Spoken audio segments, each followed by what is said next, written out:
Hi everyone, this is Miles from Quadcopter Land. So you're thinking about purchasing a Phantom 4 Pro, or you may already have a Phantom 4 Pro, and you may have had a tablet like I had, like a Samsung, that's not doing so hot, and you're thinking about choosing another tablet. Well, I have gathered some tablets that I think are some of the best ones right now that you can use. There are a whole bunch of tablets out there other than these that still work well, but these are the ones that I'm considering as one of the best that I will personally use. For starters, if you're going to be using the tablet instead of purchasing the Pro Plus, there's a couple things you need to consider. Whether you're going to be using some of the smart flight modes, because some of those smart flight modes require GPS. For starters, a lot of the iOS models, as far as iPads, you have to either have a cellular version or you're going to have an external GPS unit, which I'm going to explain later, as the one you can see up here on the screen, where you can tether that into the Bluetooth, where you can connect that into the Bluetooth, and it will allow you to have your GPS position so you can use some of those smart flight modes like Follow Me. Another thing you need to consider is whether, as far as using the maps on the actual Go 4 Pro app, you need some sort of data, whether it be through your cell phone or using cellular service, or whether that you're going to tether off your Wi-Fi off your phone, or you're going to be next to an internet connection.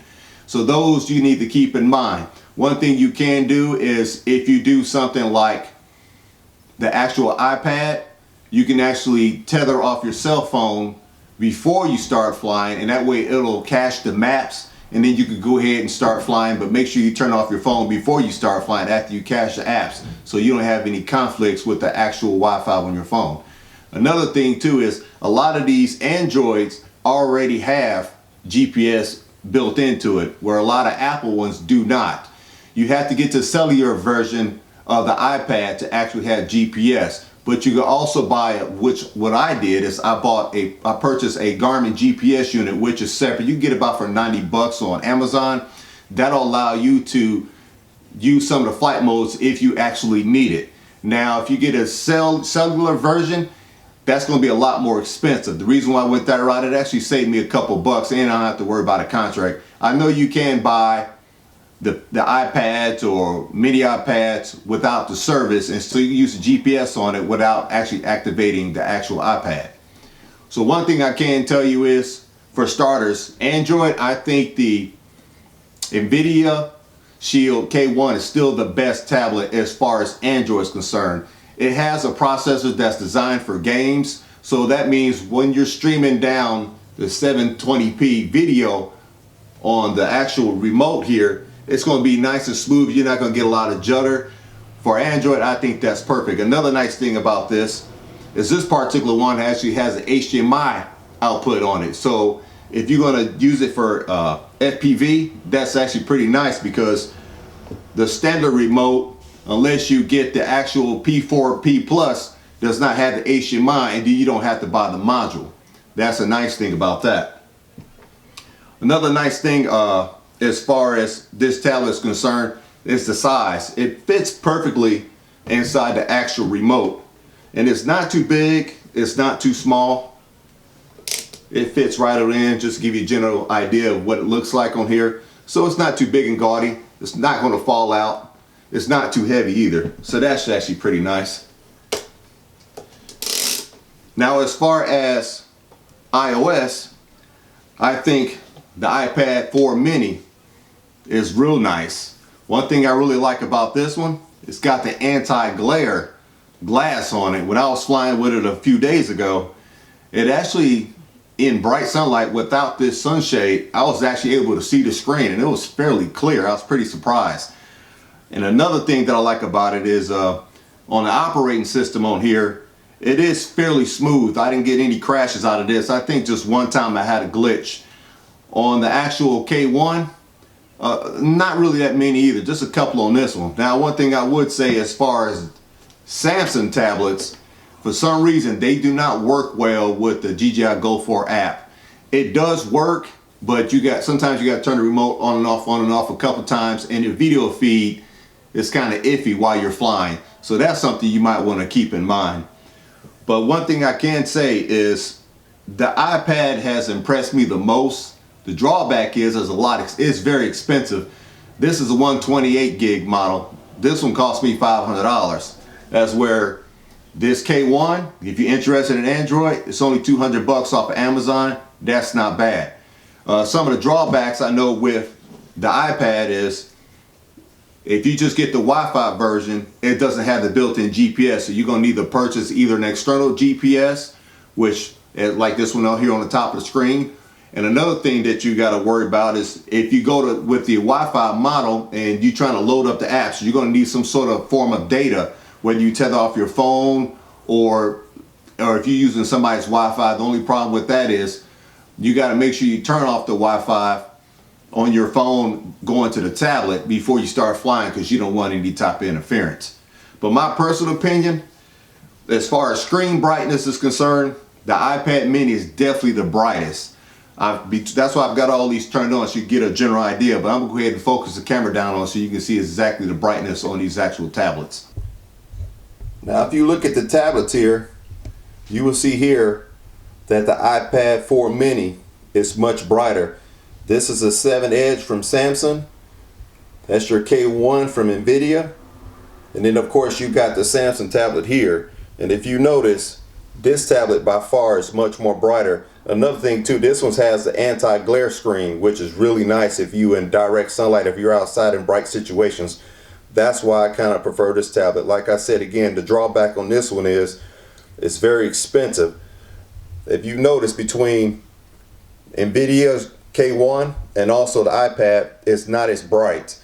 So in outdoor conditions, as far as brightness, if you had a choice between the two and if you got the extra money, definitely go with the iPad. But like I said, the nice thing about this one, it's got that HDMI output, so that's something to highly consider.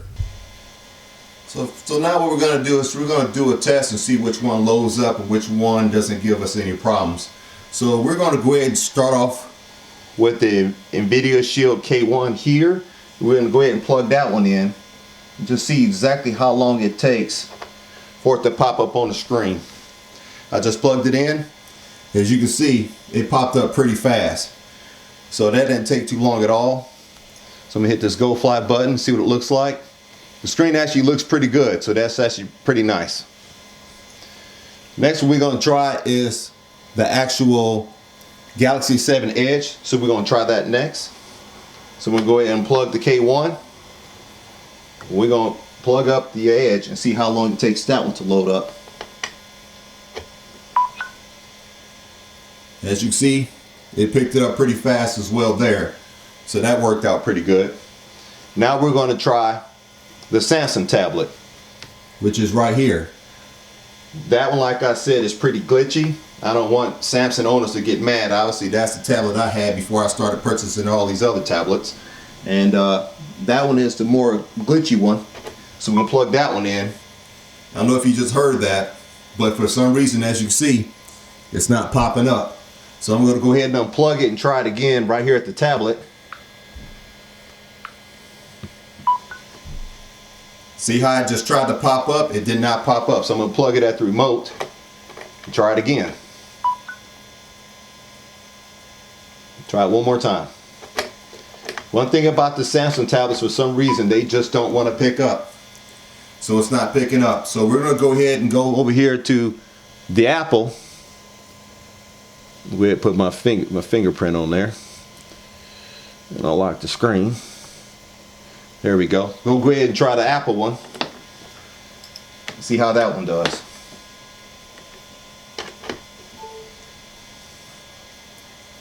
The Apple one did pop up. So that one's ready to go.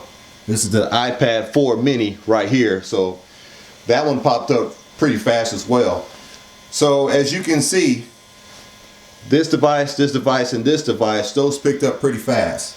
But one thing I can say, with my experience with the 7 Edge, this one is kind of glitchy as well. I don't know why, but when I'm flying in the air, I get a lot of video feed that's kind of screwed up sometimes.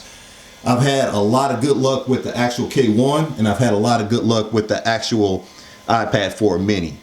I don't want you guys to get the wrong idea and think that I'm favoring Apple or if I'm favoring Android. Actually, I love Android, but from my experience with the Phantom 4 Pro, some of the Android tablets, specifically this Samsung tablet, does not work well at all. You just got to turn it off, turn it on, turn it off, turn it on just to get it to work. The best experience that I've had thus far is the iPad 4 mini.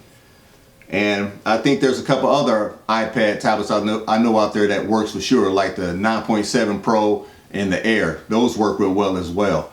As far as the Android tablets, there's a couple more out there. Those are Asus from Verizon that I looked at that looks like it'll work really well. I did some testing with that one. And also the Nexus from Google. That's a nice tablet as well. From doing some research and from what I found online and from what I've read on, these two tablets here are still by far the best.